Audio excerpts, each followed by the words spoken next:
NHL Nightly with your host, the sportsman, a.k.a. Peter Lebowski, a.k.a. Jeremiah Maxwell. And with him, as always, maybe Pearlo, Wisdom, and Rico in Barry.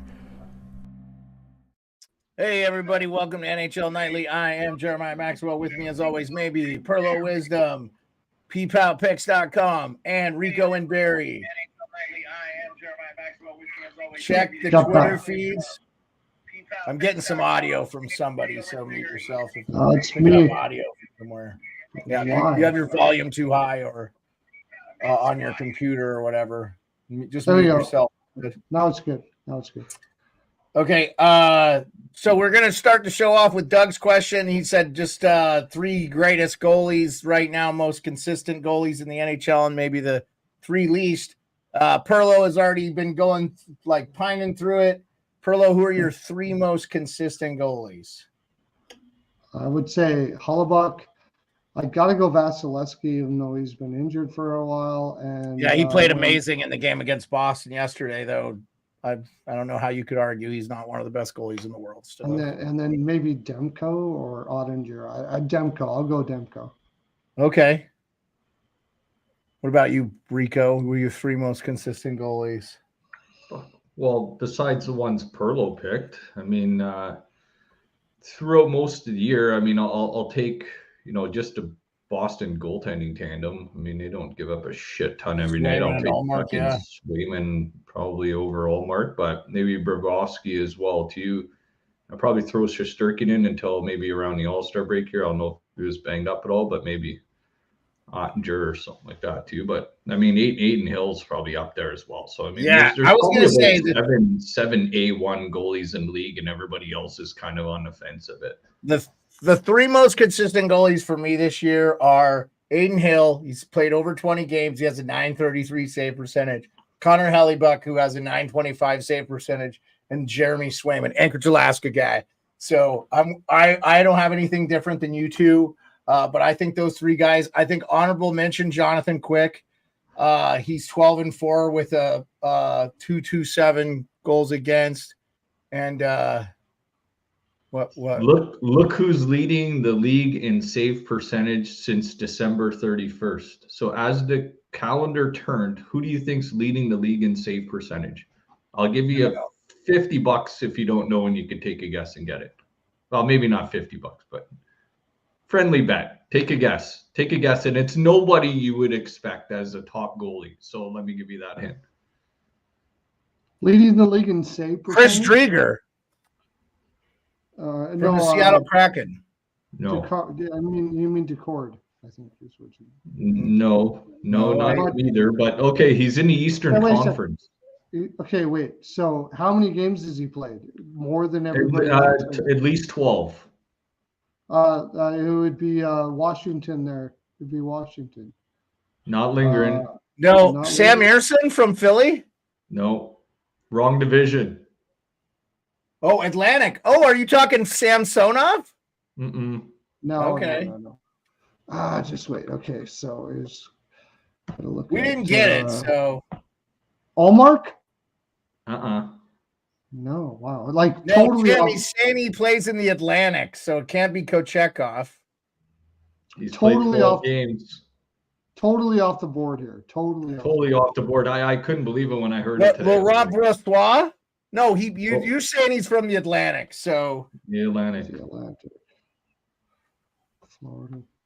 Nope, not Wall, not Kochetkov, Tim. What about Anthony Stolars?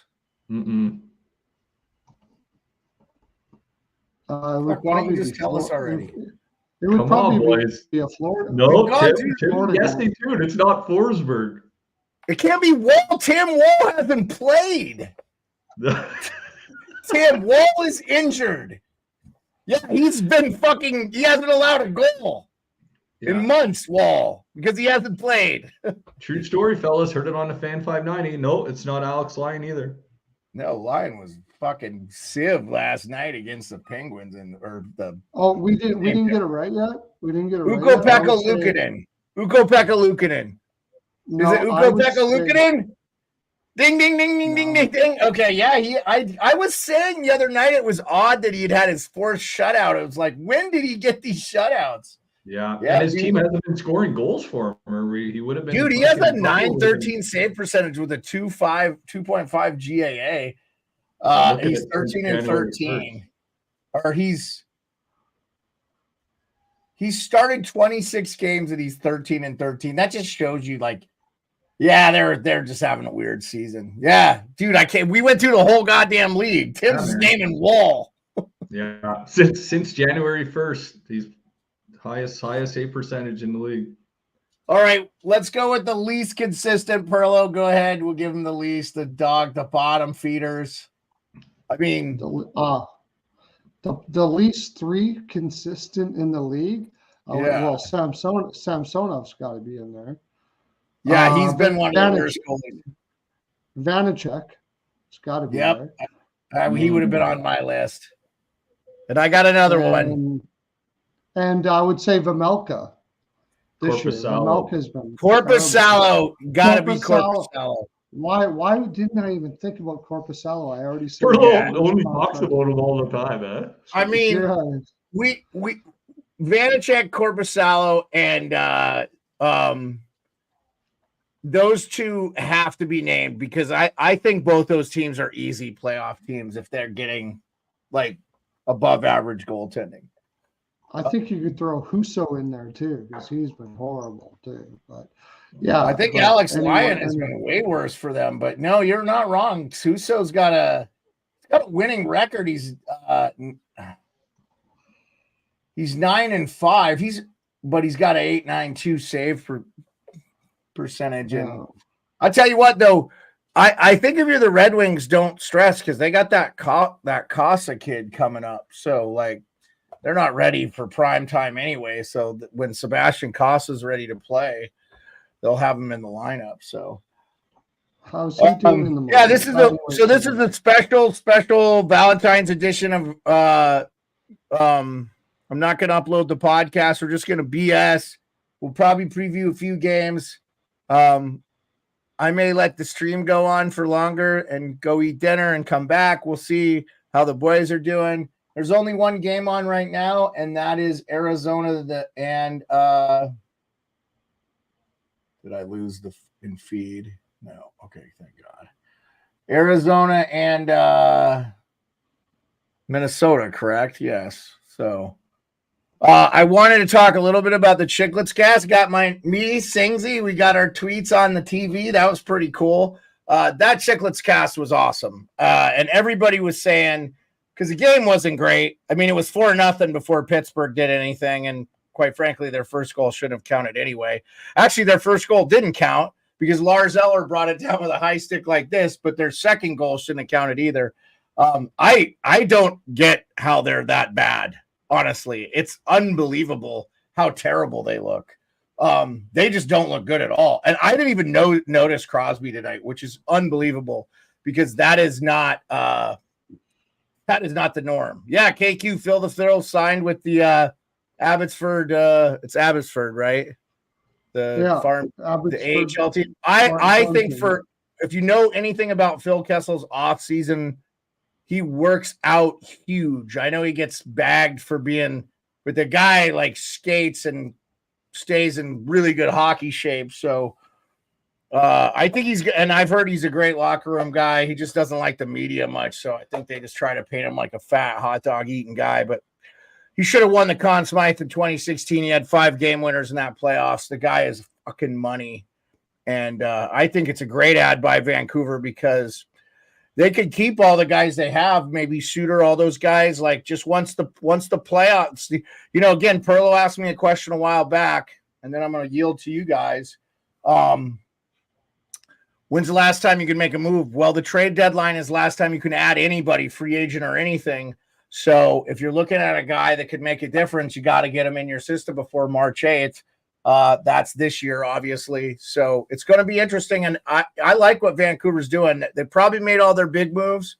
They probably don't want to levy the future too much because, they still got to re-sign Pettersson and all that too. So they're going to lose some guys, I'm sure, in the offseason. But I'll tell you right now, if I'm a Canucks fan, I like what they're doing. They're really pushing, and they're going to be that number 1 seed, I think. And they're going to watch. They're going to watch the. I think they're going to breeze by the 8th, and I think they're going to watch the Vegas Golden Knights and the Edmonton Oilers mangle each other, and they're just going to be like. And I think they're going to be waiting in the second round, and they have a good chance. Yeah. Did you see how the Kessel thing came out? Like how it came out that he ended up in Vancouver and people found out about it and stuff? I guess he tried sneaking through the airport and somebody kind of noticed who he was.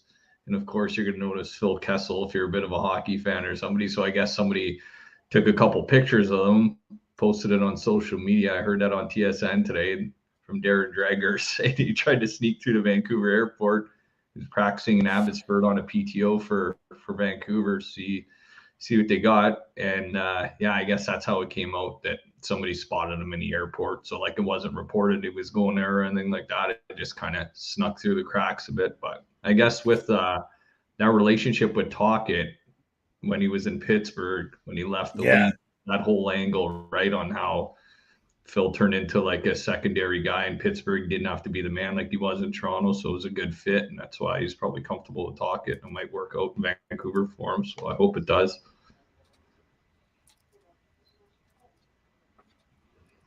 Yeah, Perlo, do you have any thoughts about Phil Kessel and I mean, it's a like no risk thing. Bring him in, see if he's in shape, and the guy's won cups, so I don't think they have too many cups in that room in Vancouver, do they? Yeah, I mean they got 3 more with Phil Kessel walking in the door, right? Yeah, we talked about this yesterday. Bluger, Ian Cole. They got a couple guys that were on that Pittsburgh team. Lafferty was a former Penguin, but he wasn't on those Stanley Cup teams. Hey, Ray Bro, what's up, man? Our good friend Ryan Tubick, our scouting director for the good to see you, man. Maybe we start pushing this to 10:30. We're getting a big pop. Or it's just because the Chicklets boys made me famous again on TV. You know what's funny? Another thing about, sorry, weird to cut you off real quick on the Kessel thing still is, what the thing is with Vancouver's? What do they have on their forward group, Perlo? That basically, or what they don't have. Everything on their forward group is foreign players. They do not have a Canadian player on their forward group. Now they add another American player if they do like Kessel. There's not one Canadian player on the Vancouver Canucks forward roster. It's just, is Lafferty not Canadian? Nobody. Okay. Nobody. Me and Pearl went through that one. We're like, there's not one Canadian on their forward roster right now. Yeah, that's just a coincidence. And it just shows you how much the game has grown. Oh, that's what I'm saying. I'll tell you too, man. I think you need to be cut from a specific cloth to play in towns like Toronto and Vancouver. I think Vancouver is low-key one of the toughest towns to play in Canada. That fan base is like oozy. Like, they get very oozy, like Teenage Mutant Ninja Turtles' Secret of the Oozy. They can be. Yeah. I think all the Canadian markets can be, but like I feel like Ottawa, Winnipeg are pretty forgiving. And I mean it's Toronto 1A. I think it's Montreal 1B, and I think it's Vancouver 1C. And then I would put Edmonton. Then I would say Calgary. And I would actually probably say Ottawa probably is the easiest town to play in, even though it's the capital. Because the Jets fans are pretty tough on their guys too. I think they just show they just stop going to the games if they're not playing good. So, Pearl, what are your thoughts? Like going back to Kessel too. One thing that remember Brian Burke saying that. Phil Kessel was like the best guy in the room for bringing everybody together. Yeah, I've heard that. Yeah, and I said that earlier. Yeah. So real quick, breaking news: Seth Rohrbaugh said Jake Gensel did not record a shift for the final 11:58 of Recce. So I know he got checked on the boards there. Oh, Seth is a Penguins writer for Tribe Sports. Wow. Oh, He just said, per Mike Sullivan, Jake Gensel's being evaluated for undisclosed injury. No update beyond that. Well, there goes their fucking chances of trading him. Oh, that would be the absolute worst case scenario right now for Pittsburgh. I'm going to tell you, this may let them off the hook because they weren't going to trade him probably, and they need to trade him. They need to admit that they are at this moment in time. They're not making the playoffs. No, they're fucking out of it, guys. I mean, the Caps have a better chance of making the playoffs, and they ain't making it. And I'll tell you, I watched the Caps last 3 games, and they could have beaten Colorado. Ovi hit the inside of the post, would have tied the game. They should have beat Vancouver. They outplayed them the whole fucking game, and they smoked Boston in Boston. And I didn't see an ounce of life against Pittsburgh tonight. Yes, I think the best team, along with Frank Saravelli in the East, than the Florida Panthers. They just play great, and they've 72 points on the year. They're about to catch Boston and be the number 1 seed. So right now, if you rank 1 through 30, Pittsburgh is 23. If you go to the wild card, I mean, they are looking at. So right now, Toronto and Detroit are the wild card, and the New Jersey Devils are 2 points out. Yeah, we just started, Andrew, so you don't have to apologize for being late. Don't ever apologize for being late. It's just we appreciate you guys getting in here. I mean, the one thing I could say good about Pittsburgh is they are a plus team. They're the only plus team in the bottom of that, but they are 19-21. They're 11-9. They're a 10-11-4 on the road. I just don't know, man. They've played 50 games. They're going to have to play 700 hockey. So, and when's the last time you've heard from Kyle Dubas? Dude, he doesn't have to show his face. It's Pittsburgh. Nobody gives a fuck there. They're talking about the Steelers fucking trading for the guy, the Bears quarterback, Justin Fields.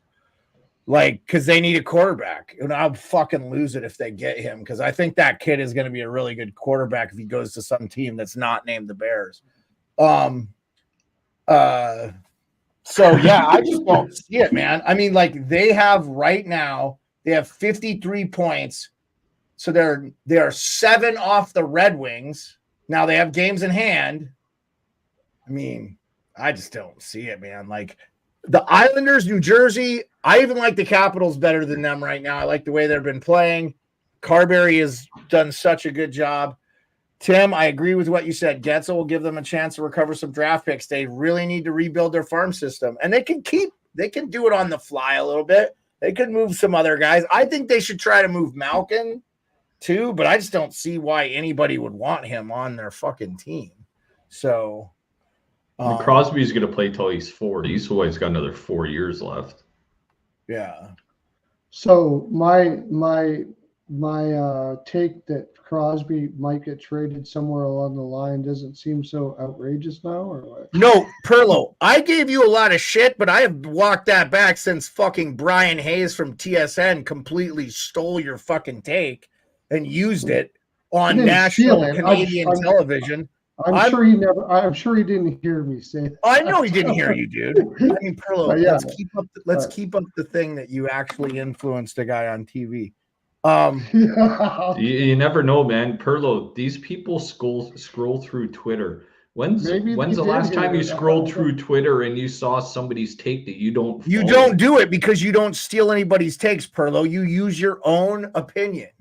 Yeah. But when I scroll through Twitter now, dude, and I scroll through shit, and I York see says stuff Hayes is a fraud. People posted, I don't even follow, man. So I wouldn't be it could have surprised been a little if the Pearlo guy- wisdom, I wouldn't be surprised if he did hear me say that. I wouldn't be surprised. Like Rico said, like maybe he scrolls around and he comes up with takes and does that shit. I don't know, but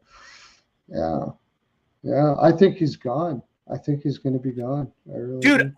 Why wouldn't you trade him? And if you're Crosby, go to Colorado. Like the West is so open. Like, my God. Yes, the defending Stanley Cup champs looked really good against Edmonton, missing 3 of their best players. Edmonton looks pretty good. Vancouver looks really good. But like, if you could add a Sid and Crosby, and you just give up 3 first-round picks if you're Colorado. Who cares? Like 3 first-round picks and 2 of our best prospects. Give us Getzel, give us Crosby. Take these contracts to make it work. Boom. Colorado probably wins the cup. You know, like, and like Crosby wants to win cups. Like he's not playing for anything else. But I just don't see him agreeing to be traded. And the fan base there would turn, I think, on him. And that's what my next thought was too. Say Crosby played his first 20 years in Pittsburgh, and say his next 4 years somewhere else chasing a cup and stuff. Would his legacy mean less doing that than if he basically spent 20 years somewhere else and finished his last 5 years in Pittsburgh and maybe won 2 cups in Pittsburgh? Do you think he would be loved more? How many years do you think he's going to play, Rico, after I don't know, season? 2023, 24? Like, you think he's going to play 2025? That'll be basically 20 years. 26, 27, 28. Another this is 4 years. 2024. I'll tell you right now, Rico, he has 2 years left on his deal after this season. I think he plays those 2 years and he retires. So why not trade him? And I agree with you. I don't think his legacy is tarnished. If he's right now, he's a Pittsburgh Penguin forever and a day. Jaromir Jagr's finally getting his number retired. The only reason they hadn't retired it is because he can't fucking retire from the game of hockey.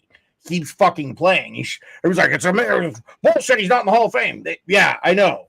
But they should waive that rule for him because he's still playing professional hockey. So they won't put him in. So and winning cups matters too, and Crosby did bring cups to Pittsburgh. It's not like he just went there, didn't win a cup, and he fucked off. What 3 cups, dude? Win a cup. Yeah, he won 1 more cup than Mario Lemieux did. Yeah, I mean he's going to be considered a top 5 player of all time in the NHL, and I don't think too many people would argue. But dude, just like anybody else, Father Time catches up to you, and Sid has had a shit ton of injuries in his career. So I just don't see like Ottawa's on the good run right now. They've won 4 in a row. Yeah, and if you're a smart hockey fan in Pittsburgh, you'll know that Crosby will fetch you something to basically get your franchise back in order. It's like me and Pearlo talking about San Jose and Chicago last night. San Jose can't afford to tank too much longer. They need to get their shit back in order because people won't show up to the rink. Whereas in Chicago, the hockey fans there know that they go through a bit of a rebuild. They come out on the other end. They're going to go to the games anyway in Chicago. Yeah, but those Chicago fans show out for them because they won 3 cups in the last 10 years. But I will tell you, when the San Jose Sharks field a good team, that building is rocking. Like, it shows on TV. I watch their broadcasts a lot. They got a diehard fan base there in San Jose. And that's Silicon Valley, dude. There's nothing but money there. They're going to never have a fucking problem selling out when they're good. They just ain't good right now, but they're not far off. They're going to get there. I mean, I really hope they get Celebrini. I know everybody's like, oh, Celebrini with Bedard. Fuck that. Chicago doesn't deserve 2 picks in the first round picks. Plus, I think the NHL nation, like they say in the WWE universe, like would go nuts. Like they were already pissed Chicago won. I mean, they didn't have the worst, it's just, gotta pounce on it. Yeah. No, I'm with you, man. I'd like to see Celebrini go down to San Jose as well, too. I mean, they haven't won their cup down there. They need one. Yeah, I would like that a lot, too. Good spot.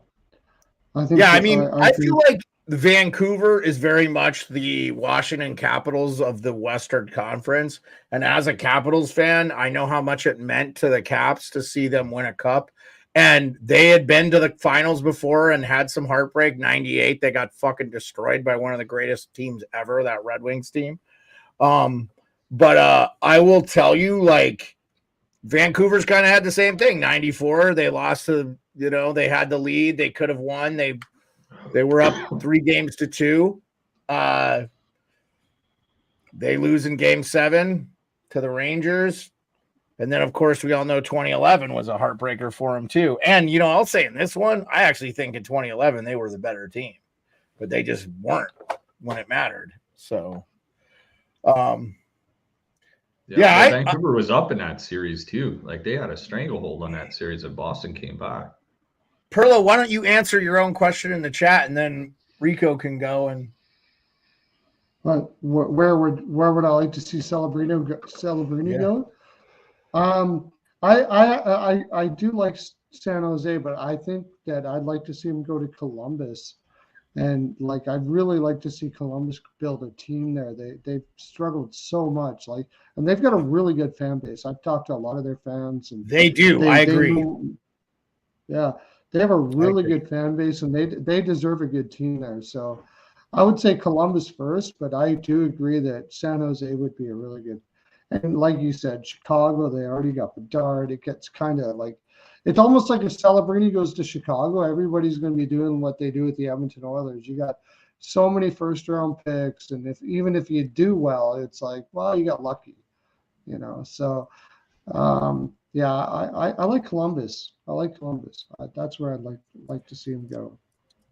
Yeah, I agree with you too there, Perlo. If not San Jose, I'd love to see him go to Columbus. They got a good contingent of Russian players there too, like Marchenko, Voronkov, Chinnikov. Like some of those guys have been dealing with stuff off the ice too. And to play in a town like Columbus, you want to win, especially guys that come from overseas, sign in there. And yeah, I mean, they fire off the cannons. I mean, Rick Nash is getting his foot in the door, I think, there as well too. He might turn into not a head coach or something, but I could see Rick Nash maybe turn into like a president type role, maybe even a. They got to get rid of Yarmo and fucking gut that organization, I think. Yeah.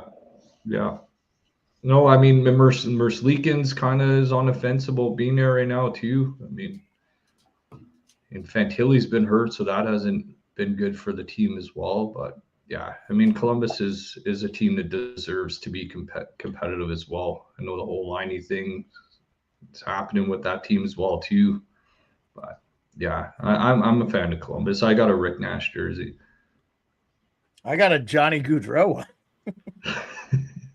Hey, did you see that Johnny Gaudreau is going to pay $1,000 for every point he scores for the rest of the year to help towards that fund that Patrick Langley was donating to, but now he's away from the game, and that whole suicide thing that came out with the team and stuff, that was just fucking awful too. No, I didn't hear that. Yeah, it came out on like some podcast or something, and it ended up on Patrick Langley's Twitter, and he found out about it, and then it just fucking blew right up that some girl went on a podcast or something, and they made a joke about it, and it just blew right up, and yeah. KQ wants Celebrini with the Flames. I feel you, KQ. Holy moly. Calgary. That's it. So we gotta see what's happening there too. Like they're gonna move Hannafin, right? Like what's fucking going on? Like I expected. Are they gonna wait till March 8th? I mean, I guess they've been playing good, so. Boys, we could open up the fucking computer Twitter machine tomorrow and see that fucking one or two of them are dealt from Calgary. Like this is like a ticking time bomb over there right now. The only thing they're doing right now is winning it, but it's like Markstrom's vetoing trades here or there or what's going on. I don't know why he's not even in New Jersey yet right now, but. Well, so it sounded like Pearlo. So we talked about this last night, and Pearlo said that would you hear? I heard that he didn't waive his no trade clause. But what'd you hear? Somebody heard something else, like they didn't get what they were wanting. I don't know. If I knew what I was wanting, I'd be like, send over Mackenzie Weegar, send over a pick, and then we'll start talking. But it seemed like Tim says Calgary wants a king's ransom from Markey. I mean, dude, this is he's got term, but he's 34. He's having a great year. But this is I think this is the most you could get for him, and it's not a king's ransom, but I definitely think you can get a first and a prospect for him. Like, I don't think that's unreasonable because you're getting a goalie with term. The thing with New Jersey was you were the two things I heard. I heard New Jersey asked Calgary to retain. They were like, fuck no. And I also heard that Markstrom didn't waive his no trade clause because he didn't want to go to New Jersey. I have a tough time believing that. Because if you actually been to that area in New Jersey, yeah, okay. No, I heard. Go ahead, Pearl. I heard otherwise. I heard he agreed. I heard he agreed to go. Like he got that far, but they Yeah. So it must Calgary be Calgary didn't want to retain. That makes more sense than anything. So, I think the Leafs should do everything they can to get Tanev and Hanifin from Calgary, and or Tanev, Hanifin, and Mangiapane, and whatever they could move back. So, KQ said he heard it was retention as well. I trust you, KQ. You being a Flames fan. Problem with the Leafs is they don't. Yeah, sorry. The problem with the Leafs is they don't need another left-hand shot D. Since Riley's been out, they put Brody on the left side, and Brody's been playing his off wing. He's been left shot D on the right side for the last while, and he's actually heard by Sheldon Keefe after the game said he's been handling the puck a lot better. He noticed on his left side. So, and even Chris Tanev, a right-hand shot. I mean, the Leafs won't have a first-round pick for him, and the guy's one shot away from another injury. Like the guy can't stay on the ice. So it's either you trade him as a rental or you have an extension in place for Tanev. But man, the guy puts his heart and soul on the line. He's just one thing away from getting out of the lineup again. So once that happens, like, man, how do we replace him?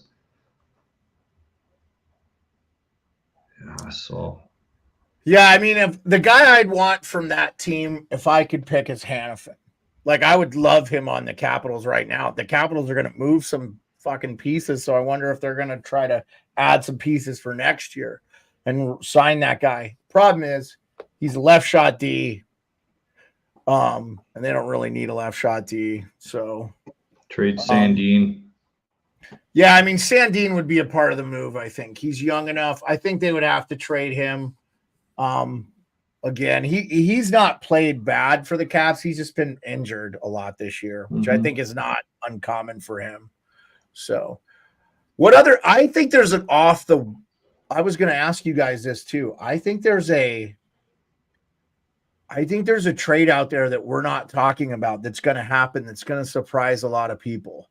And it could be Pearlo's Crosby one. That'll everybody be shitting purple Twinkie sideways on that one. But Pearlo, do you think is there anything you think like this is a guy I could see being moved? Well, I don't know now if it's a surprise anymore, but I think Zegras gets moved by the deadline. I do. So I have a tough time. I think it's the dumbest fucking move they can do to trade Zegras this year. He's been hurt. I think they need to have him have one more good year. And I think next year at the trade deadline, I just think it makes no sense. I would question Verbeek's sanity if he traded him this year, because he's basically only have played like 5 games. Well, it depends. He broke his leg. It depends on the return, right? Like if you're selling low, then I agree with you. But if somebody you don't want to do it this year, you got a broken leg. Yeah. What's that?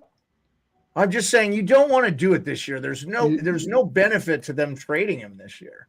They're already trying to tank. If you get a good haul for him, I would do it. But it would take some team to realize that he had a bad year and that's it. I'll tell you where I'd like to see him. Sorry. I'd like to see Zegras play for the Islanders.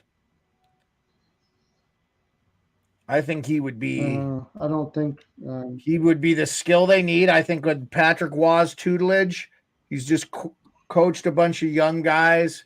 I think he would really know how teach that guy how to be a really good pro. And I'm not saying he can't learn that under Cronin. No, I think you're right.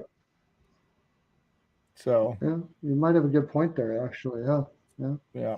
He's still a project right now. So. I mean, if I'm Verbeek, my fucking priority is moving Henrique. Who else do they have on that team? Let's pull up the cap friendly and I'll put it on the screen. They've got some expiring contracts. So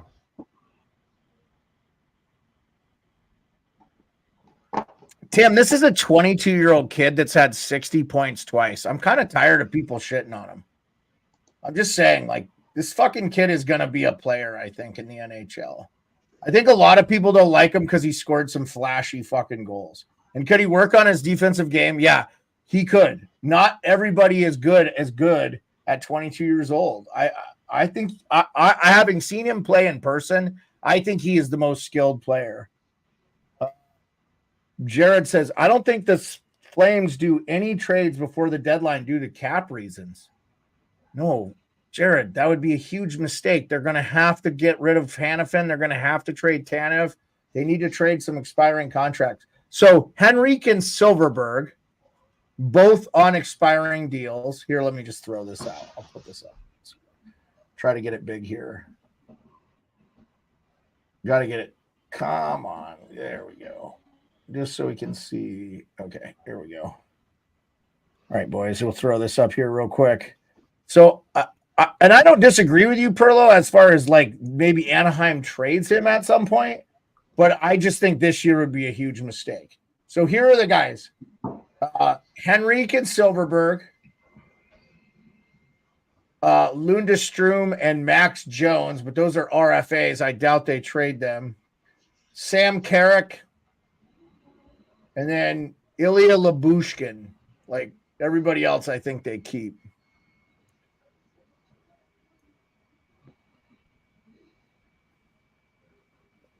What are your thoughts? I think they get a pretty decent haul for Henrique.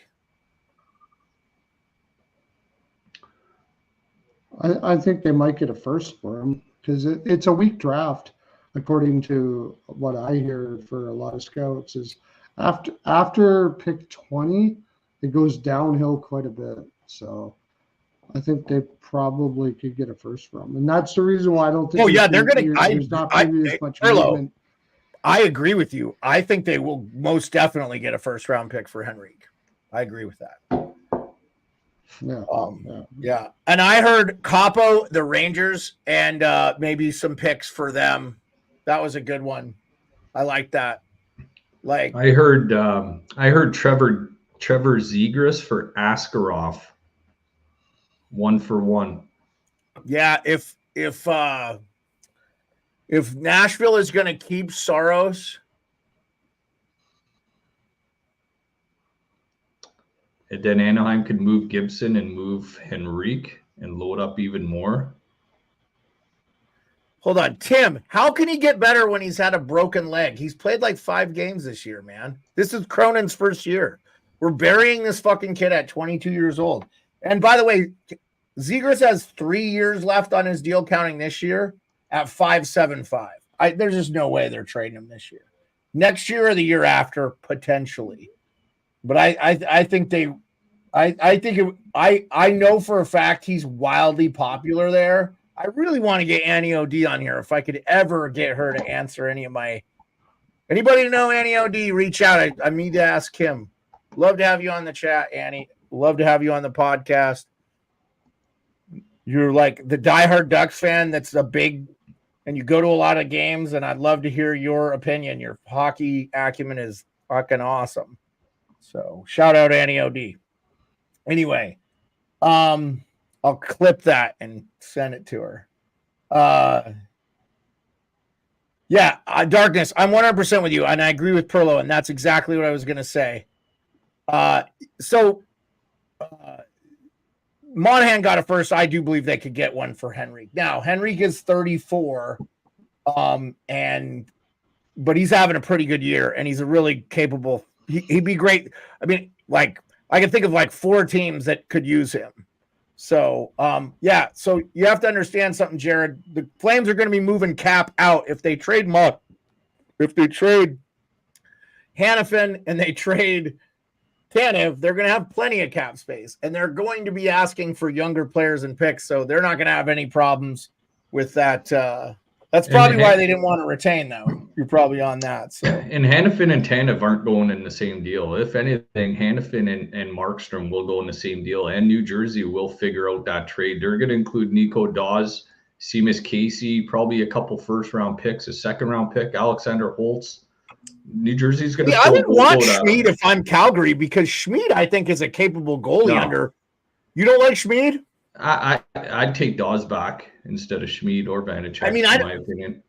if you're see, for me, if I'm Tom Fitzgerald in New Jersey, I wouldn't trade Dawes because Markstrom is 34. So you've got to at some point like just hold pat. Okay, so let's go to another team real quick. I was just curious.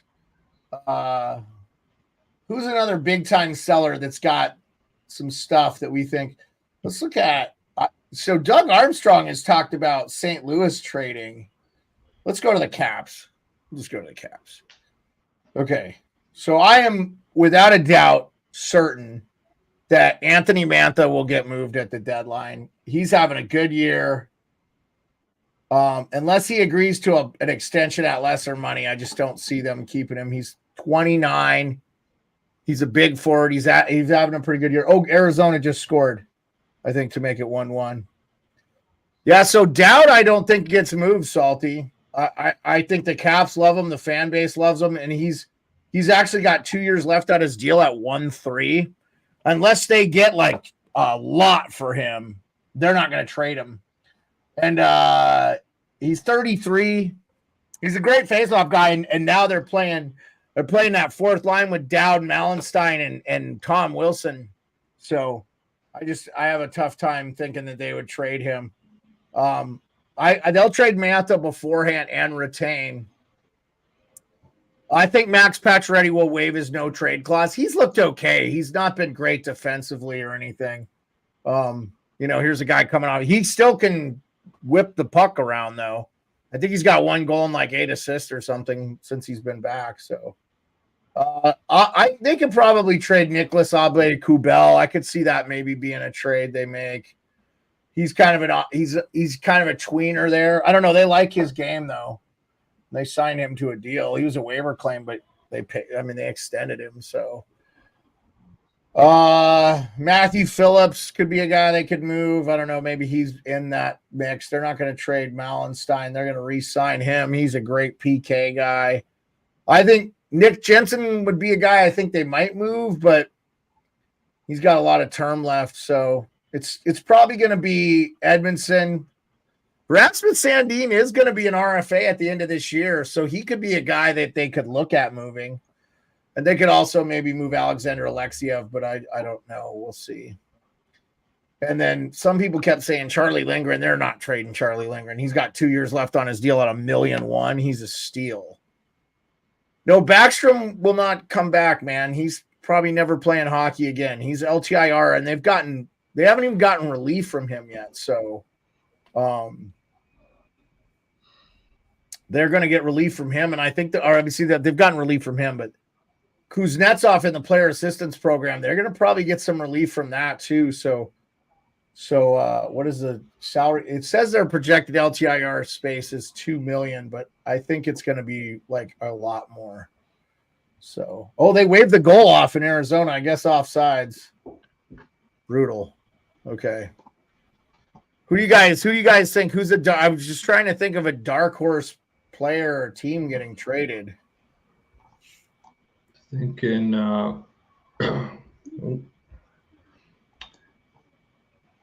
who was I just thinking of? I was thinking of Adam Henrique and Vetrano going to the Rangers. Yeah, Vetrano, that would be like for maybe Carpo Kako and a 2025 first rounder and 50% retained on Henrique. Yeah, Vetrano needs to go back to New York. They could use him, and I think him and Jacob Trouba are friends from like grade school. So, yeah, it'd be interesting. Yeah. I don't think we'll ever see Nick Backstrom playing in the league again, my man. Probably some Swedish men's league or something. Dallas needs a right-hand shot defenseman too. I could almost see Chris Tanev going to Dallas. Henrique and Vetrano to yeah, I just think some of these GMs need to realize they've got guys like Conroy needs to sell Markstrom this year if he can. I think Vetrano would be a guy I would trade. So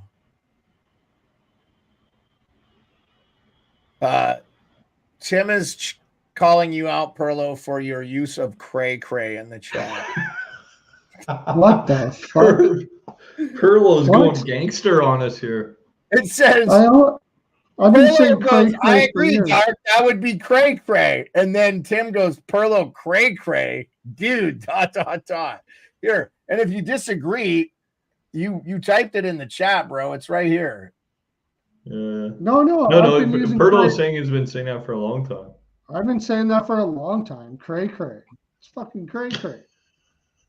It's like big crazy. Cray cray. I've been saying that forever. So tonight You know, on NHL Nightly, we realized that KQ says you cray cray.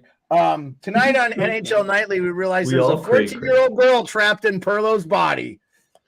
Yeah, we're all Isn't cray that cray, man. cray-cray? Sometimes. Yeah, I've been saying that for a long time. Since he was 14. Since I was like, 4 years old. Tim says even his youngest won't say that. That's why we said there's a 14-year-old girl trapped in Perlo's body. Oh, shit. She's trying to get out by saying things like cray cray, YOLO, and sus. Yeah, the thing about cray cray is it's probably like 1990s, and I've been just holding on to it for too long. But I don't give a shit. I'm still going to say it. I don't think cray cray is 1990s. No, 2000s. I don't remember. I went to high school in the 90s, and I don't remember ever hearing that. Ever. Not from a guy, anyway. I don't remember hearing that from girls either. Just kidding. Might not have been as it was an urban thing.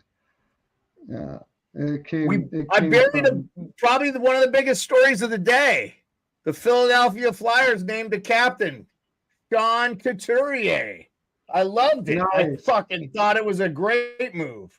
Well, who else are you going to put in there? It would be like, if you don't put Couturier in there, that would be like taking Brady Tkachuk over Giroux, right? My wife's chiming in because this is from 18 years of being with her. She says, and then Perlo, repeat what you said about Couturier. Beard thought I made cray cray up when he first heard it. I could never heard. So I can attest that I've not heard it. Okay. My apologies, Perlo. Your thoughts on Sean Couturier as the Philadelphia Flyers captain? It's just you can't take anybody else as long as he's healthy. I mean, you take Couturier in that spot. It would be cray cray not to put Couturier in that spot. Yeah, you got to take Couturier. It'd be 2 C's on his jersey for cray cray. Yeah. Hey, Rico, why don't you say your thoughts on we're fucking so off the rails right now. Why don't you say your thoughts on Couturier? I love Couturier, the captain, and just a bred Philadelphia Flyer since he's been there. Hasn't been on any other team. That's the only thing that's holding me back about them putting that C on Giroux, because I guess Tkachuk was drafted there in Ottawa, but I still think that Giroux should have had that C on him. And I'm seeing that lately too. More stuff coming out that maybe it was a little premature to put on Tkachuk, but I mean, Ottawa's not ready to win this year anyway. They'll be lucky to win next year, make the playoffs anyway. So, I mean, by the time this team's ready to win, the C is going to be on the appropriate guy. So, I'm back and forth on that one in Ottawa, but I'm totally in on the one in Philly for sure. Couturier, what a great story. Great player, two-way player. Hope he wins a Selke again. Tim, we're having tacos. I may let the stream go on with dinner is all I'm saying tonight. Minnesota just scored their second goal of the game with 20 seconds left to go in the second. Brutal. Third goal of the year for Jonas Brodin. He's been injured though for quite a bit of the season. I got 5 units on Minnesota to win that. So that's cray Perlo. That's cray. That is. No, I don't mind that bet. Minnesota went in and smacked Vegas around their last game. Minnesota's playing some good hockey. I almost think to their detriment at this point because they're not going to make the playoffs. They should start looking. That's a team we should look at. Ooh, big brawl at the end of the period here. Guys are bundling up. I don't know what happened. Oh. Dude, by the way, I do not. Why doesn't Arizona just wear the Kachina jerseys? These fucking, I call them the Alaska Airlines jerseys. They look like it says Arizona. They're awful. Like, just wear the Kachina jerseys, boys. Those are the best, one of the best jerseys ever. Oh, Yeah, God. yeah, I agree. You were talking about players that get traded from teams that are out of it. A little sneaky thing. I haven't heard anything about it. Maybe because they're going to sign him, but Mackenzie Blackwood has played really good for San Jose this year. Like I could see him going for. Yeah. Probably could. You won't get much higher, I don't think, for Blackwood right now than you ever will. So, I mean, they need 27 picks, years right? old. So they don't need prospects. They Yeah. need picks and prospects. Yeah, I love that. I love. Could you imagine if New Jersey took him back? Oh my God! Yeah. And then you know what? They may not even have to give that much up for him. I don't know. I don't know what they're going to get from him. I mean, I don't know. I think they're going to ask high because they don't need to get rid of him. So, but if he's played really well this year for that team, like really well, so I could see him getting a second somewhere, maybe. So, you know. Problem is, Mackenzie Blackwood could absorb so many shots though in San Jose. Mackenzie Blackwood could just eat rubber. Like he's durable. He could eat pucks. He seems like he's an even keel guy when he's in net. And when you get rid of him, and then they're just gonna end up losing bigger. But I mean, it's a race to the bottom, I guess, this year for Celebrini. So I mean, jeez. Yeah. Why would you keep him for sure? Darkness says they paid us $6 for Blackwood. They could get him more. Darkness. They probably could get a third or a second round pick back for him. So just looking at the Minnesota Wild, they don't have a ton of great guys to trade. Brandon Duhaime is a left wing, right wing, 26-year-old winger. Doesn't make a ton of money. He'd be an interesting guy. They have another guy, Jacob Lucchini, can play center, right wing, left wing, makes nothing. Just kind of a move there.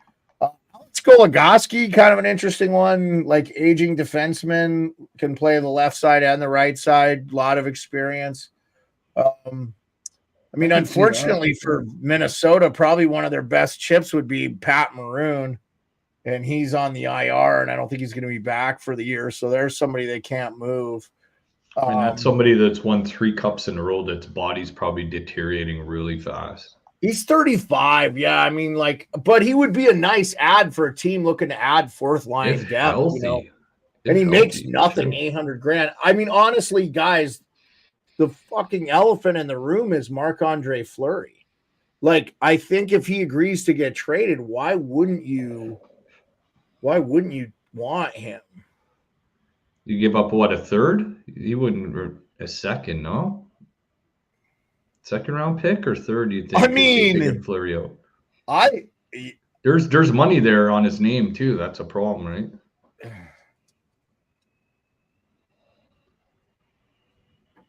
He got like over $3 million. He makes 3.5. They can retain too, because if they get a good haul for him, they can retain. I'm almost certain they'll have to retain. So, and this year and next year are going to be rough for Minnesota, but after this next season, they don't have much to retain. So, I'd love to see Fleury in Toronto, but not going to happen. Toronto's goaltending issues are not at the forefront right now. They need a right-hand shot D's, but I'd love to see Fleury in Toronto. That won't happen, but just imagining where I'd love to see Marc-Andre Fleury, one of the most respected goalies in the league. Yeah. Hey, let me address this real quick. Jared says, the Flames do any trades, it will be small rookie trades. I love your streams. I watch them when my schedule allows. It's been busy with my mom passing away 2 weeks ago. Jared, deepest condolences from all of us at NHL Nightly here, myself included. Sorry for the passing of your mom, man. That's brutal. I appreciate you sharing that, Jared. That's rough. And hope you're hanging in there, my man. And tell us where you're coming from, Jared. I'm assuming Calgary. because you talk a lot about the Flames. But if you're in that southern Alberta area, let us know, man. I'm familiar. I grew up in Montana and have cousins from that area. So, again, T's and P's to your family, man, and condolences on the loss of your mom. Yeah, I mean, I just feel like, and we've talked about Fleury's been talked about. I wonder. I wonder, man. It's going to be real. Jared's in Red Deer. Thanks, Jared. Appreciate you coming live all the way from Red Deer, man. Like, Canada is our demo, man. Like, people that care about hockey. But I want to get as many Americans in here too as I'm the lone American on the show. We don't hold that against you though, Beard, man. Yeah, I know. We're all a family here. We all love each other. Yeah. We're all here for the greater good, which is hockey. And Red Deer's like an hour and 20 minutes away from me. Yeah, I know where Red Deer is, and that's the Colby Armstrong played for the Red Deer Rebels. Oh, Rick's from Red Deer, right? Beard? Rick from Red Deer, yep. KQ's in Airdrie, which is just 40 minutes from Calgary, or not even 25 minutes from Calgary. Well, I mean, he's a Flames fan. Oh, there we go. Airdrie is a cool little town, and it's like a suburb of Calgary. I would live in that area in a New York minute. Like, isn't that where the Sutters are from? No, they're from Viking. They're from Viking, Alberta. Aren't they even north of Edmonton? No, actually they're southwest. Sorry, northeast. Yeah, you're right. It is northeast. Okay. Northeast, yeah. A little bit northeast, about 45 minutes northeast. Yeah. It's a real farming town. Viking is about as much of a farming town as you could ever possibly imagine. Yeah. Red Deer, man, Viking, just a lot of cool Canadian towns in the northern provinces that just love their hockey, and it's awesome to have people in the chat from around those areas. Yeah. Yeah, we're gonna make it, KQ. I'm gonna make that trip for the outdoor thing in Jasper. I think maybe next year. We'll see. And then maybe I'm gonna try to time it where Pearlo, me, and Rico could meet up in Edmonton. So Rico, you may have to fly. Yeah. You don't want to probably make that drive, I'm assuming. Yeah. But that'd be good. I want to go to a game there. I'll drive if Pearlo plays that piano. Yeah, no, you're not. I'm not going to force you to go through Manitoba, man. I've done it. I've done it, buddy. We could stop and say hey to your parents, man.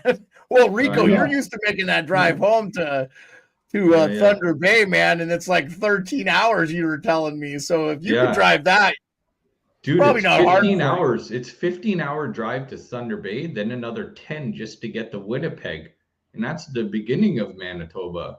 And then it's probably another 10 to get to Saskatoon. It would take you 3. It would take me less time to get from Alaska to Edmonton, I think, than it would be for you to get to Edmonton. Yeah, we could do a live stream on a stopwatch sometime if we decide to drive it. Yeah, or something. Something where we check in or something.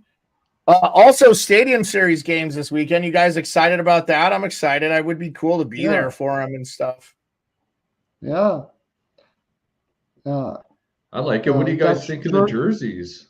I really liked the Rangers a lot. I love that NYR. I do too. I hate the fucking Devils one. I didn't mind that one. It's too dark, maybe. But they're playing outside at a football field, so it won't be too bad. It would be worse indoors, I think. Elkhorn, Manitoba. Is that where you're from, KQ? Is that? Yeah, the Isles ones are kind of not great. I think the Islanders fans are darkness. Yeah, I think the Isles fans are. I don't mind those jerseys. The only thing about those jerseys is they look like they're for Halloween or something. That's about the only thing. But I don't mind them. It's kind of cool, I guess, sort of. It almost looks like a Philadelphia Flyers jersey, and they just threw some. Yeah, I just saw it now. I just looked at it. I love the Flyers one. The Flyers one's cool. Here, I'll put that up so you can see it. Yeah. Boys, this time tomorrow night I'll be landing in Puerto Vallarta, Florida. Oh, okay. Yeah. Oh, Vallarta, you Mexico. won't be here tomorrow. Okay. No, I'll be on those like are the cool. plane landing in Puerto Vallarta, Mexico. I was born in Whitefish, Montana, KQ. Yeah, I love the Philly ones, man. Those are sick. Yeah, those are nice, man. I don't mind those. These are the Ranger ones. I really like these. I think these are high quality. Those are sick too. I love the 3D numbers. Yeah, those are nice.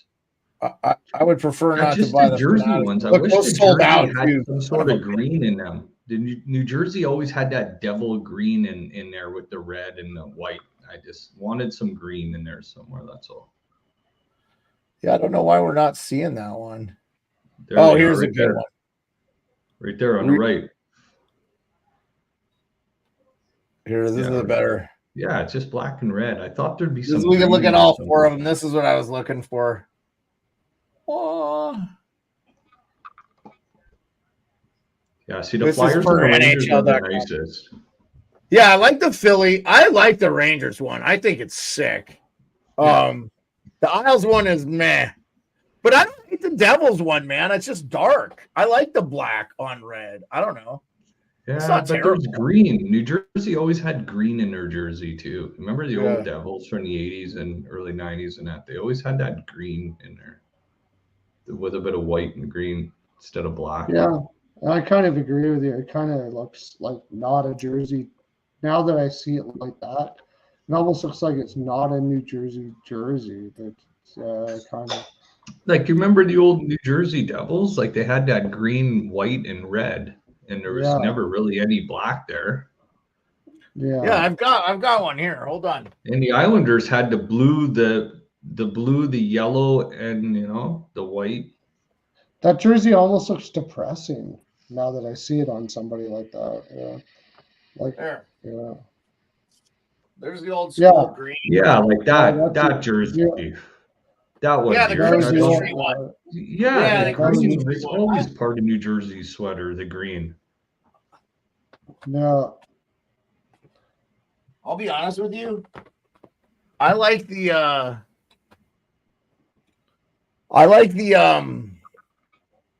simpler jerseys. Two colors. I mean, like the Leafs have one of the cleanest jerseys. That blue and white looks so good. That's why I like that that third jersey from like Detroit. The Cannon jersey from Columbus is a great jersey. That should be their main jersey. It's incredible. It looks nice.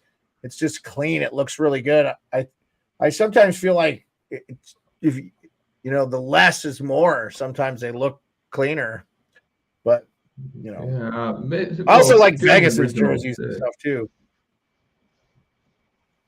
If you're an original 6, I could see staying with the red and white of Detroit or the blue and white of Toronto. But but these are just specialty events. You know what I'm saying? Yeah. I think if you do go to a 2 color like New Jersey did here, now the Flyers went with 3, the Rangers went with 3, and the Isles went with 2. I feel like if you're trying to throw it back to old school, 2 colors is probably the way, right? Or, I mean, like for the Isles, everybody loves that Fisherman one. Like, I remember it got panned forever, and now everybody's like, no, that jersey's awesome. I was like, I always thought that jersey was cool. Why not just bring that one out, but use like different colors? Like, go to your 80s colors with the Fisherman, because the Fisherman one was darker. We go to like 80s colors. Didn't they do that already kind of with a reverse retro or something? I don't know. Anyway, that's a sick jersey. I like the Rangers because they got the 3D in there, the 3D letters and numbers. So that was always part of the Rangers thing, was their 3D.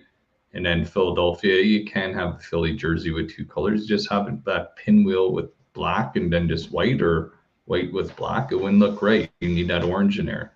But I think New Jersey kind of needed a bit of green in there, and the Islanders needed a bit of that. I don't know. If you just put green around the logo and the numbers, it would look frickin' ridiculous. Probably. Just like green piping. I don't know. I wouldn't mind it. Yeah. But I don't hate the No, I don't hate them. no, I mean, I do no. think the Isles one's pretty bad. Like that one Yeah. sucks. But again, like a lot of times I see these and I'm like, and then I see them on the ice and I'm like, oh, like remember when the Leafs went with like the white on white for the Winter Classic? And I like that jersey. I was like, that's a cool jersey, man. And that's a good point that you're making, because they're looking at a different vantage point. There's different lighting because they're playing outside and stuff. So those jerseys, like you said, might make sense and look really, really sharp on the ice. Well, those are shot in a New York City subway. I can tell you that, man. Yeah. So, we should get into tomorrow's games here. We're getting into the late. Yeah, we're not going to preview all of them, but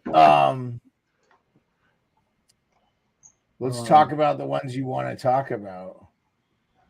Well, I want to talk about all of them, so somebody better pick some. I mean, like the best games of the night, you mean? Like what's the best game? Yeah, I mean, I just don't want to go through all 12. Philly Toronto would be a cool one. Yeah, we'll do Philly Toronto. Where are you at on that one? Go with that one first. What do you got, Rico? Leafs. Yeah, I think the Leafs are going undefeated. I mean, like straight up. I think they're going to go rallying- undefeated with rallying Riley. They around. looked Yeah, you know what they're doing is they put Robertson up with Domi and Bertuzzi, and those guys had a little more pressure on him, and Bertuzzi probably could have had 3 goals there. Domi actually looked pretty good. I think they might should drop Robertson down the lineup a little more, because I thought Robertson looked really good.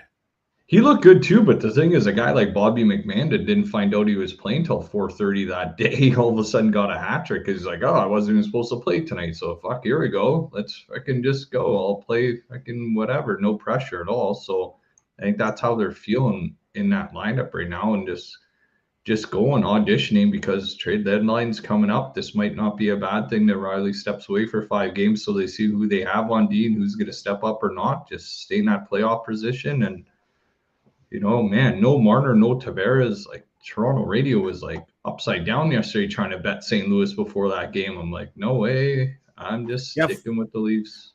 Flyers are plus 140 road dogs. I mean, I throw money on Philly just because, one, I want the chaos, but I did say Toronto will go undefeated with Riley out. I just fucking think it's funny, Rico, and I don't know where you're at as a Leafs fan, that when you're missing some of your biggest guys like Marner and Tavares and Riley, you actually look like a better team. They did it last year. Get rid of these guys and trade them. It's obviously Morgan Riley got hurt last year and they had a good stretch. Yeah, they looked awesome. I remember in November they went like 12-3 or something with him out. I mean, I like Riley, but I mean sometimes it's like better for the team. Voice, man. Sometimes there's a different voice. Sometimes because they all defensemen sit around each other on the bench and talk amongst each other, not all the time, and then the effort starts increasing a little bit and figuring that these people aren't getting paid as much as these other guys are. They're not making the same money. They got to fucking make their way in the NHL still. They haven't proven nothing. They haven't signed nothing. So they go balls out, and on a team like St. Louis is playing 3 and 4 games. I mean, that was a bad spot for St. Louis. I don't care. The Leafs still have a good lineup without those 3 guys. It's just goes to show, man, that they show up some games, that they don't show up some games, and they can play down to their opponents like we always talk about, man. What do you got, man? What do you got in this game? I think Philly can beat any team right now at any time. And if you're giving me plus money on Philly in that game, after Toronto thinks they're good because they beat a pansy-ass St. Louis team that didn't give them nothing. This is what Toronto does all the time. They think they're good. Now they're going up against a Philly team, like you said, that is like considered to be not a great team. I can see them dropping the ball here. I'll take Philly. Why not? I'm going to ride with Pearlo on the plus money on the Flyers just because I've been on them all year, but I wouldn't be surprised. Okay, so that was the first game we talked about. Kings Devils. Kings are a plus 105 road dog. That's a huge game for both teams. Kings, Devils. Who you got, Perlo? Oh, I can't, like, after that pansy ass loss. I mean, it's one thing to lose a game against the Sabres. It's another one to lose a game in that spot where you should be desperate. And you just kind of completely dropped the ball. I figure the coach is going to try to get him up for this game against New Jersey, but New Jersey's rolling right now. Like, they are. Yeah, they look good. Really, they got really. Jack Hughes back. Yeah. Now, if Vanacek's in net, I changed my mind a little bit, but I'll go with Jersey. What do you say, Rico? Yeah, God, Jesus. Yeah, you got to take the Devils in that spot. I think. I mean, LA coming off that 7-0 drubbing. Like, who the hell are they gonna put in goal, man? They're leaking oil. Like, the wires are crossed right now, as Biz would say in LA. Know what the fuck is going on with that organization, but Edmonton's past them, I think now. Like, remember we were talking first part of the year when the LA went on that road run. And I don't think it's a coach there, man. I think there's a bigger issue there. They can't play defense. They got no goaltending. I mean, man, that team scares me right now to back them. So I'm not betting on LA until they figure this shit out. I'll take New Jersey. Yeah, I think I'm with you guys. Jersey's played a lot of games right now too, though, and like, I don't want to take them, but I can't not take them. I just Until feel LA like shows me something, man. I just can't understand who this Kings team is. After watching them dismantle Edmonton 4-0 with Dave Rittich, I'm like, okay, this is the team I expected to see all year. Time for them to surpass that team. And then they go to Buffalo and get a touchdown put up on them. I mean, I just don't know. It's perplexing, man. I think Rob Blake has done one of the worst fucking jobs as a GM, and I think they need to get out of that nepotism thing. You just look at some of the shit they've traded. Brock Faber was for the part of the Fiala deal. You should be the rookie of the year this year. We'll just see. We'll see what happens. But it's just one of those things where I don't know, man. Like, it's perplexing. So Rico if I had the answer, I'd probably be working in the NHL. Rico and I were talking about it last night, and we think Dubois is like a huge cancer in that room, and they can't seem to get around it, right, Rico? Like that, yeah, it just seems that way. So I'm not going to end the stream after we get done talking about the things. I just wanted to be able to break away and eat dinner, but I'll let the stream go on because I'm not going to upload the podcast. So this is just a Valentine's Day edition special. We're just going to BS.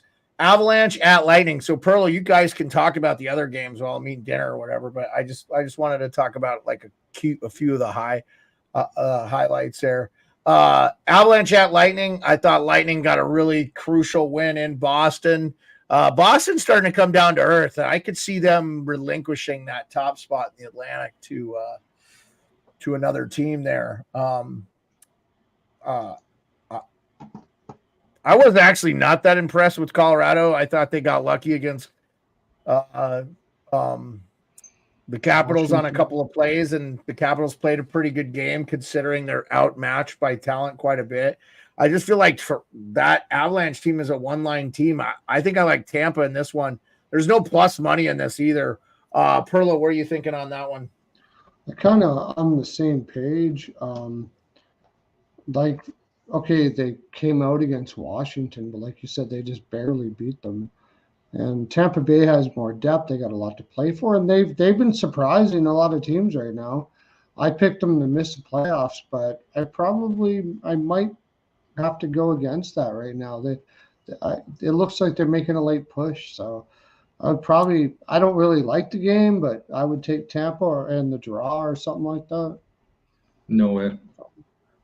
And they're going to figure out a way to add at the deadline too, I think, because now with Sergachev's money being off the books, they're going to have $8-9 million to add stuff. So makes sense. Yeah, the problem is Tampa hasn't played at home since January 27th, I think, man. They played 4 straight games on the road coming out of the All-Star break. Colorado, this is their last game on the road before they go home against Arizona, and then they got the Canucks at home. They're on regular rest. I think Colorado just kind of fires this up before they fly back home to play Arizona. And you know how these games are. Tampa hasn't been home in like a couple weeks, man. So they're gonna have to figure shit out. You know, you get back home after the All-Star break, got family commitments, things like that, stuff going on, and that's a long time.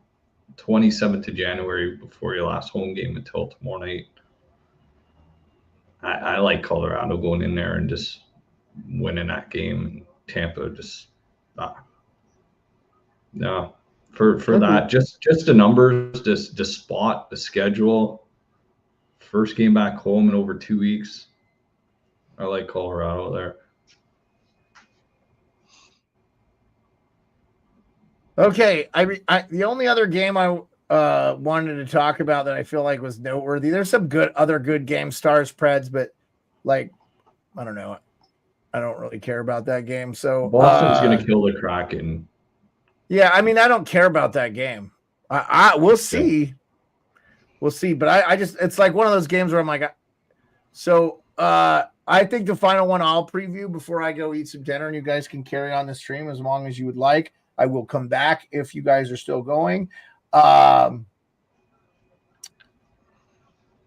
Red Wings at Canucks, I think, is a big game. I think the Red Wings just got. You like the Red Wings at plus money, huh? Rico, go ahead. Go ahead. Start it off. Canucks first game back home off that road trip.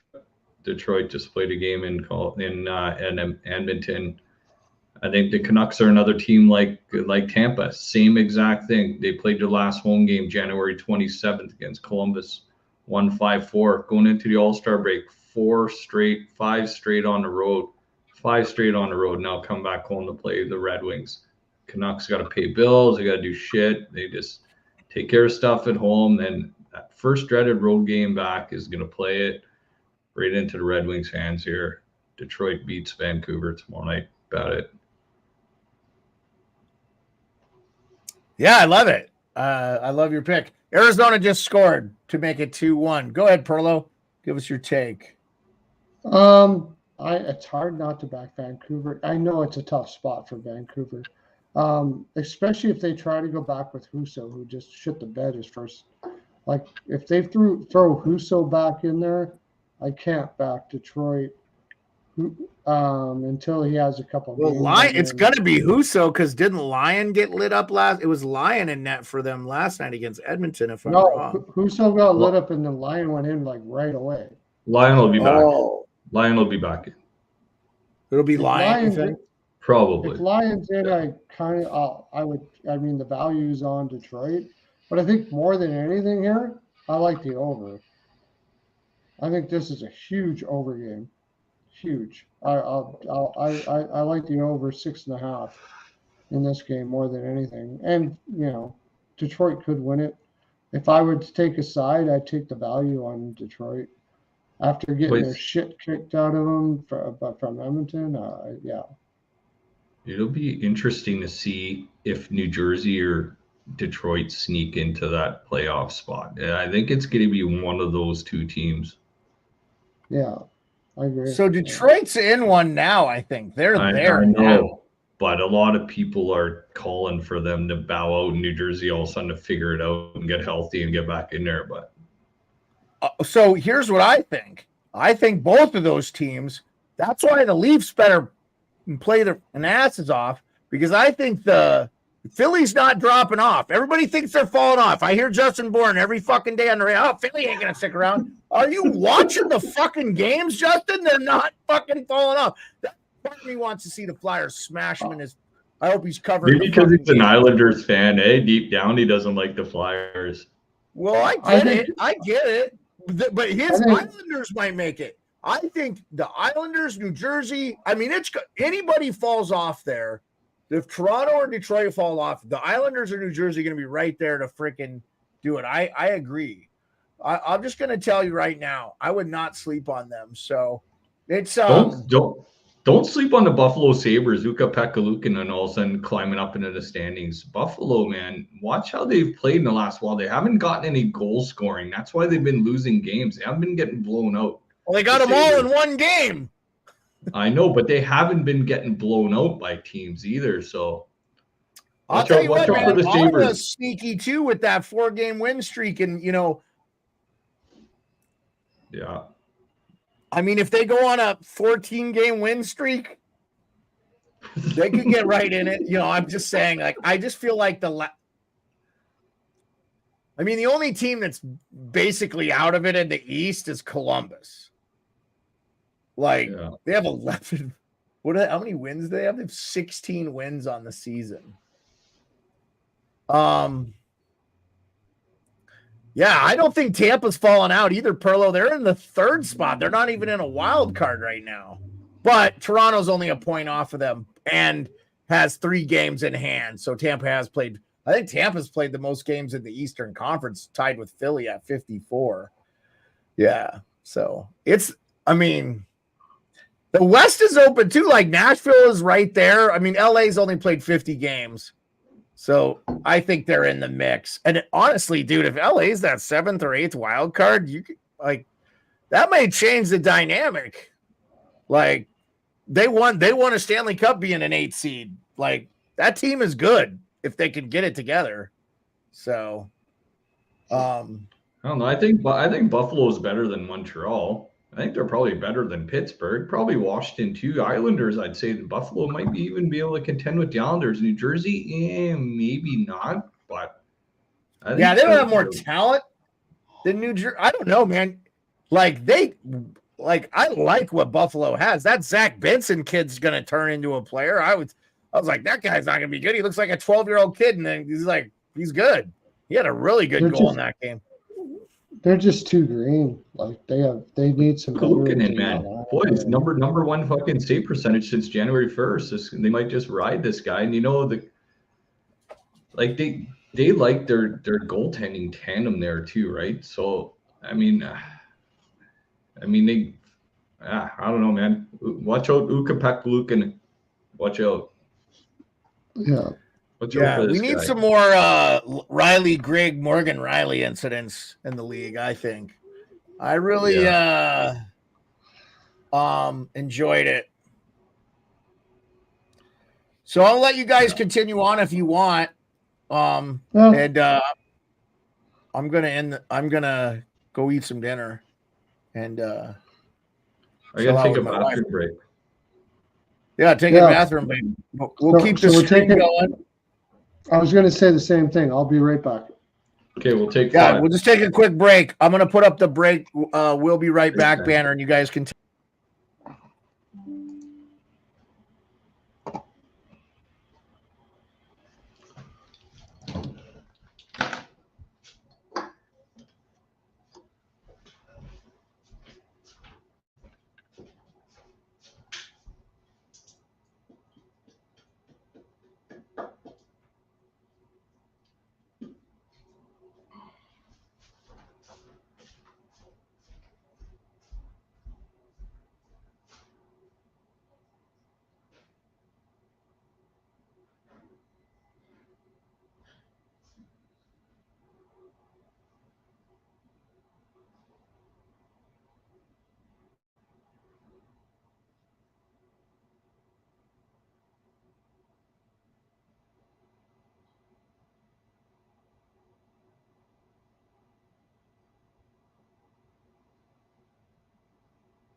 Well, the Wild should be pretty comfortable in this position, I think.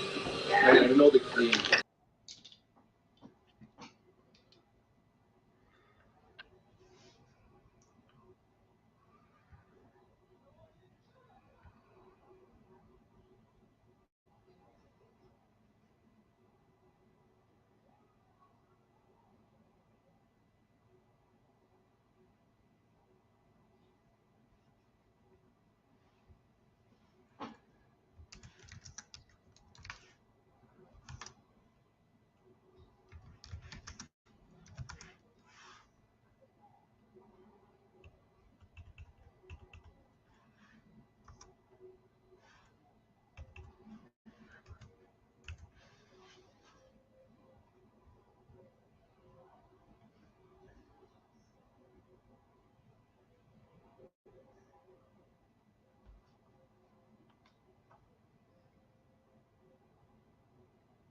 How's everybody's Valentine's Day going? Y'all hear me?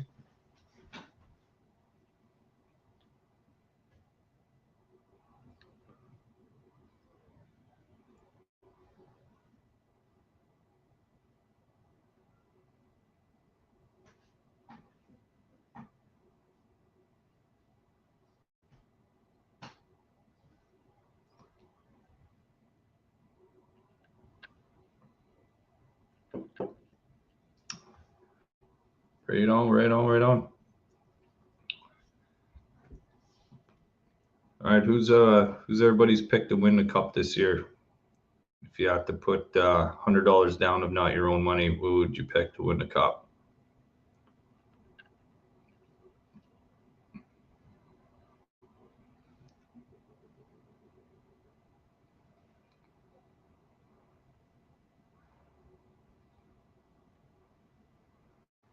Man, at the beginning of the year, I had Carolina, Dallas, and I had Carolina to win the cup at the beginning of the year. Yeah, Beard held the beer to my throat, and he was like, "Who's gonna win the cup? Who's gonna win the cup?" So okay, man, Carolina, Dallas. Okay, Carolina's gonna win the cup. Of course, I'm a Leaf fan. I'm never gonna pick them, but deep down Detroit fan too, Yzerman fan, but Detroit's not gonna do it this year. Colorado already won one.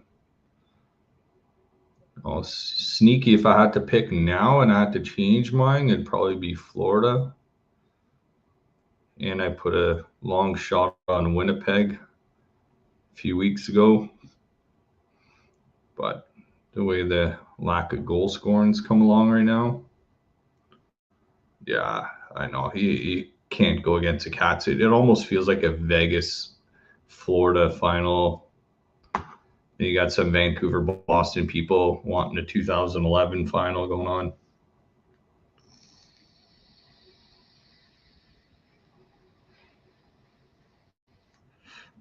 Yeah. Dallas is a good team, man. They got the goaltending, like I said earlier in the stream. They could pick up like a Chris Tanev or somebody, just another right shot D on that team. Dallas is loaded, man. You still got Pavelski, Ben, Sagan, Duchesne, Johnson, Robertson. Like they got so many good guys in Dallas right now. Heiskanen, Rupe Hintz is healthy. And Ottinger, they got a good backup in Wedgwood. If Ottinger gets hurt. And Carolina's so deep too, but it's like the top's heavy in the West, but the bottom just falling out, including the Kings right now in the Western Conference, where the East is for the feast, man. And it seems like the Florida Panthers, the Cats might be feasting on the Eastern Conference right now, because I can't see any team beating Florida right now.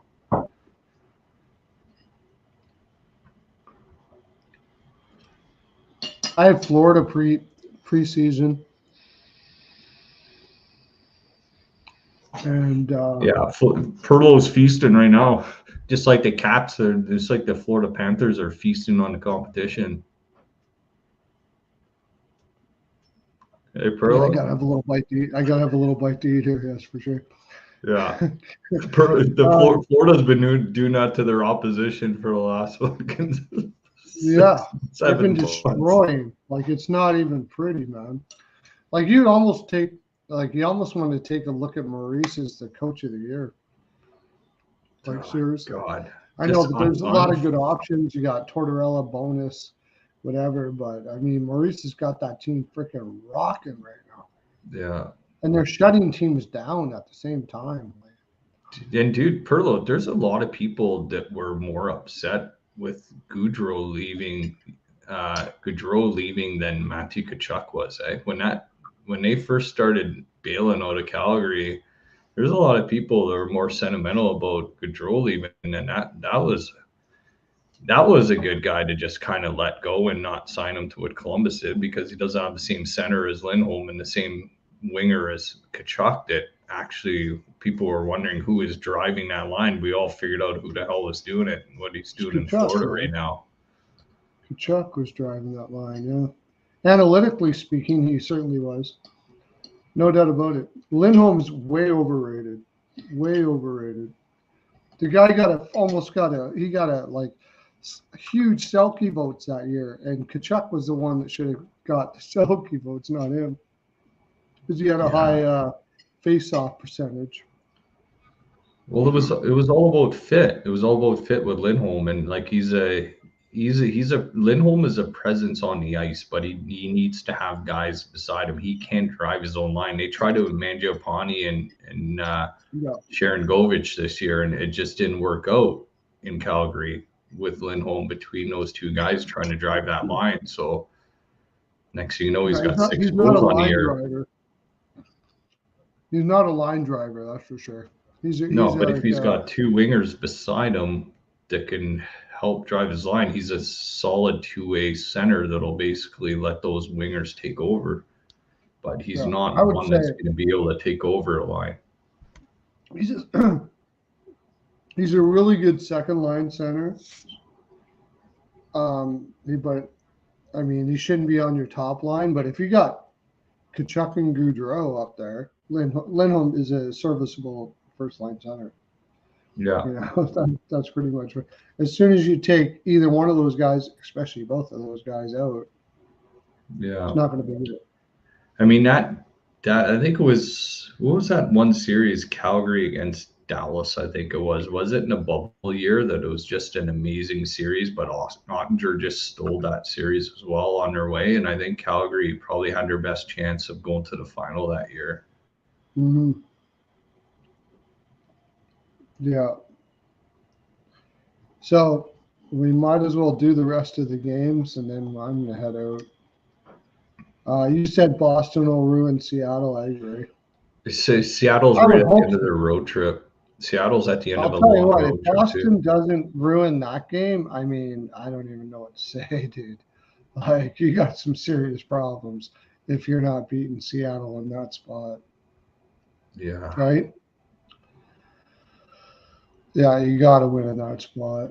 And Florida, Buffalo coming off that huge 7-0 win. And I don't know, maybe they could do it, but all I'm saying is just watch out for Buffalo right now. And they're on regular rest. Ukko-Pekka-Lukan's going to get a start probably against Anthony Stolarz, Florida on a back-to-back. Big night on that Chicklets cast on a TNT game. I could see Buffalo sneaking out that game against Florida. So just watch out, just leaning Florida right away in that game. Yeah, I know with all that, but I mean, I think like this is such a young team. I think they could easily come in here all fat and sassy, thinking they're good, and Florida doesn't seem to have a bad spot right now. Like, so. What up, boys? Who's in? I'm back. Oh, you came back. Oh, okay. Yeah. Holy shit, I thought this was WWE Monday Night Raw here. Fucking, I'm back. Yeah. Stone Cold's glass breaking, baby. That's a goat for me, Yeah. man. But, If Uh, Montreal completely give up the ghost here, I got to take Rangers -1.5. I just don't think they got anything in them. Hey, I wanted to talk to you guys. I know you're previewing this game. I wanted to talk to you guys about something, though, that I had been reading about and then kind of wondering, kind of surmising maybe this was the issue early in the year. So Ovechkin had played with a CCM stick for the last, 15 years or so. And they stopped making them. So this year he had to find a different stick. And so he's been changing sticks. And so he's on a Bauer now or something. oh, really? Yeah. So I found it funny that he's starting to score again. He finally found a stick that's to his liking. I also think, too, it was good he was not having a good first half of the year because he would have probably been the all-star representative if he'd had his normal thing. And I think he's just it's hard for him. And you don't get that time off. I feel like the all-star, if you make the all-star, like the Leafs too, man, I wonder if a little bit of their sluggishness after the all-star game was, they had 4 guys on the all-star team. None of them got a break. Everybody else got a week and went to the beach and got to relax and stuff. I almost feel like, and I know they're giving teams weeks off throughout the season, so you're getting more than just the all-star break. But if you're getting 2 weeks off a year mixed out and you make the all-star team, you lose that time. I just feel like, that sucks for those good players. Now that there's a reason they're good, but that's a rough one. Anyway, I'm not surprised Ovechkin scored 6 straight, and I think he's found his scoring touch, but I think more appropriately, he's found his stick. And as you guys can attest, it's very important to have a stick that was your liking. They were talking about Crosby tonight, and he would get Sherwoods or whatever when he was early in the league, and they would send him 200, and he would check the thing, and he, like Ryan Whitney said, he'd keep 20 of them, and he'd just look at them and, nope, good. Yep, put them in the good pile or whatever, or the bad pile. So just kind of crazy that whole situation. And I was just curious to get your guys' thoughts, kind of finally on that situation with Ovechkin, having a stick that doesn't work for you, or having something that you've had changed where you've played 17 years with similar. It's got to affect your game, no? It will affect your game, dude. I'm still taping up my fucking CCM stick right now, and the end of it's getting chewed up, and I put glue on it. I'm taping the end of it, and I can buy another stick, but this thing I'm just so used to, I don't even like using my spare stick. So if I changed one and all of a sudden it's for the better, man, holy fuck. I saw Ovechkin, he's in his office inside the blue line one time and in a couple times there for those goals. The guys all of a sudden just firing.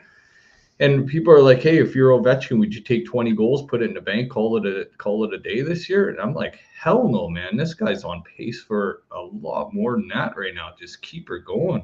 I think he has an outside shot to get to 30 this year. Yeah. If he's always been a second half goal scorer anyway, he usually is very good at the beginning of the season, and he'll go a little bit without scoring, and then usually the second half he really pours it on. Yeah, I mean, Pearlo, what are your thoughts? On Ovi, you mean?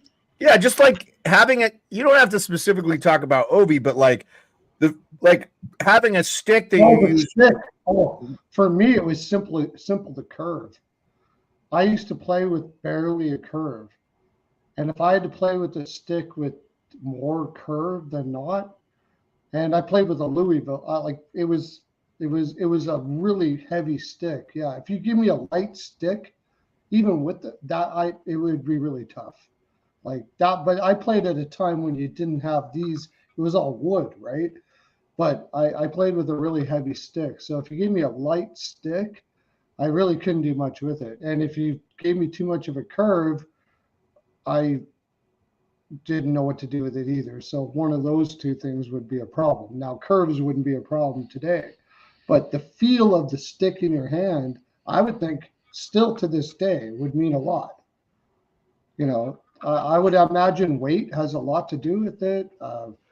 I could be wrong. I don't know, but I know that. Yeah, flex and stuff too, right? Is all part of it. Certain flex, like everything. Yeah, like when you've got used to really something, especially when you're doing something like Ovechkin does, where you are so precise to hit that spot, right? Like I could really see that being a problem. Yeah, for sure, no doubt about it. If you know, when you're that kind of a precision shooter, I imagine it would affect you a lot. Yeah, for sure. Yeah, it's definitely changed my opinion on his slow start. I do think he's moving his feet more and stuff now.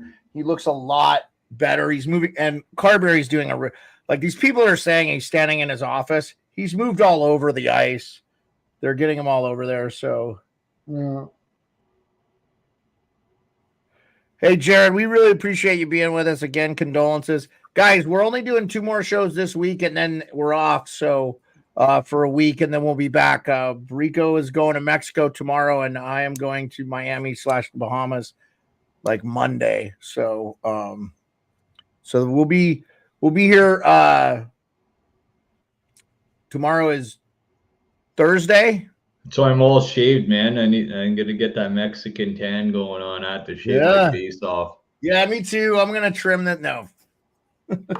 Well, if I can figure out how to go live, I'll go live and just chat. Yeah, no worries. I mean, you'll be by yourself, it won't be an official show, but no, it'll be an official show. You could run the show. You're allowed to run the show. No worries. I appreciate everybody. We've gone almost 2 hours tonight anyway. Did you guys want to keep talking about games or? Yeah, I should probably be. I can call. I can call Rico tomorrow about the games, and if you want to, you can go to bpalpicks.com. Well, Pearlo, we're going to have a show tomorrow. No, I'm talking about like I don't think I can finish these games tonight. I got to get to bed. Oh, but anybody? Yeah. We don't need to go any longer, dude. You can go to bpalpicks.com and you can get all the picks. I'll be landing in Puerto Vallarta around this time, maybe a little bit after this. Oh yeah, I won't be calling. Yeah, Rico, don't fucking there's no reason for you to try to get on, man. Like I won't have Wi-Fi on the plane, I'm sure.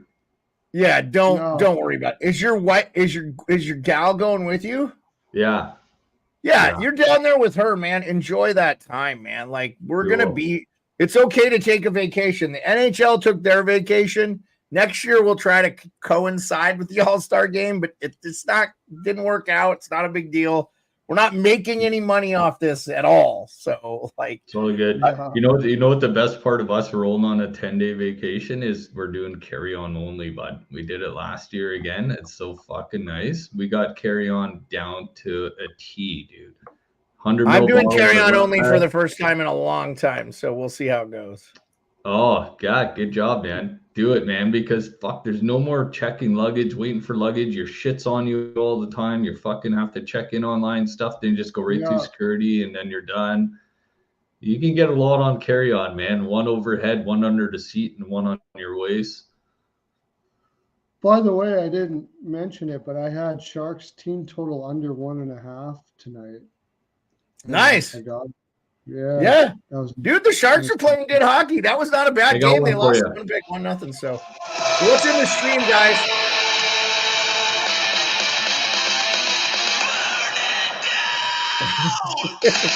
Don't get us taken off YouTube, Rico. Copyright. Sorry. All right. Thanks for everybody coming out. Appreciate you. Leave a like, subscribe. Again, 10. I don't know, man. I like this 10:30 start time. This was a little bit better. We might have to look at changing the time. It seems like it's maybe a little more convenient for Pearlo too, because he's always running around this time. But we'll see. Rico, you're the guy I worry about. Anyway, peace. Thanks everybody for coming out.